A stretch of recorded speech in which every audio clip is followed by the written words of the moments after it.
Sir, एक हद्दपारची जी कारवाई करण्यात आली आहे, काय नेमकं माहिती आहे? कोण आरोपी आहे? काय रेकॉर्ड आहे याच्यावर? किती वर्षाचा हद्दपार करण्यात आला आहे? माननीय पोलीस आयुक्त साहेब यांच्या आदेशानुसार नागपूर शहरात वाढलेल्या चाकू आणि इतर घातक शस्त्राच्या घटनांमुळे आम्ही शोध मोहीम राबवलेली होती.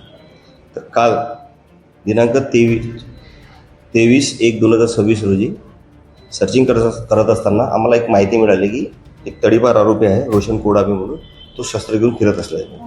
तर पोलीस स्टेशन राणा प्रतापनगरचे तपास पथकातील विशेष कुमार गुडेवार यांच्या टीमने त्यास ताब्यात घेतले असता जीमध्ये चौक जवळील एका गल्लीत तो शस्त्रासह मिळून आलेला होता.